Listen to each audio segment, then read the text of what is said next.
شروع اللہ کے نام سے جو بڑا مہربان نہایت رحم فرمانے والا ہے۔ اللہ کی تسبیح کرتی ہے ہر وہ چیز جو آسمانوں میں ہے اور جو زمینوں میں ہے، جو بادشاہ ہر عیب سے پاک، بہت غالب، بڑی حکمت والا ہے۔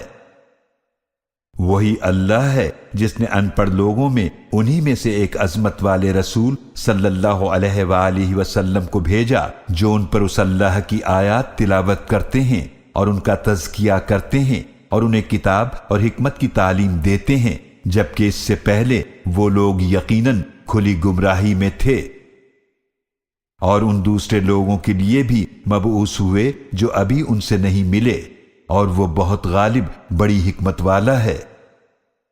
یہ اللہ کا فضل ہے، وہ اسے عطا فرماتا ہے جسے چاہتا ہے، اور اللہ بہت بڑے فضل والا ہے۔ ان لوگوں کی مثال جن پر تورات کی ذمہ داری ڈالی گئی تھی، پھر انہوں نے اس کو نہیں نبھایا، اس گدھے کسی ہے جو پیٹھ پر بہت سی کتابیں لادے ہوئے ہو۔ بہت بری ہے ان لوگوں کی مثال جنہوں نے اللہ کی آیات کو جھٹلایا، اور اللہ ظالم قوم کو ہدایت کی توفیق نہیں دیتا۔ اے نبی صلی اللہ علیہ وآلہ وسلم، آپ فرما دیجئے، اے وہ لوگو جو یہودی بن گئے ہو، اگر تمہارا یہ دعویٰ ہے کہ سارے لوگوں کو چھوڑ کر بس تم ہی اللہ کے دوست ہو، تو ذرا موت کی تمنا تو کرو اگر تم سچے ہو۔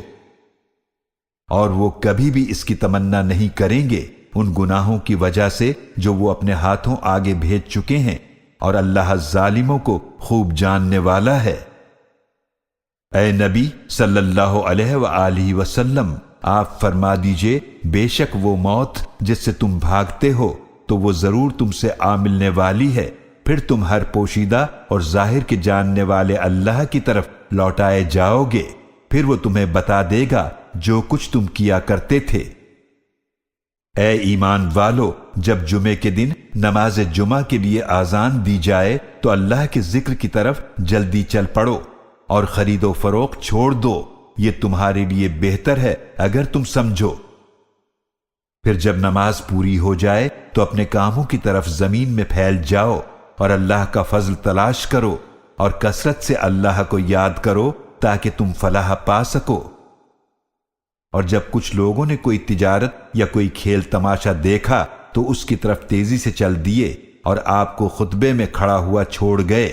آپ صلی اللہ علیہ وآلہ وسلم فرما دیجئے کہ جو کچھ اللہ کے پاس ہے وہ کھیل تماشے اور تجارت سے کہیں بہتر ہے، اور اللہ سب سے بہتر رزق عطا فرمانے والا ہے۔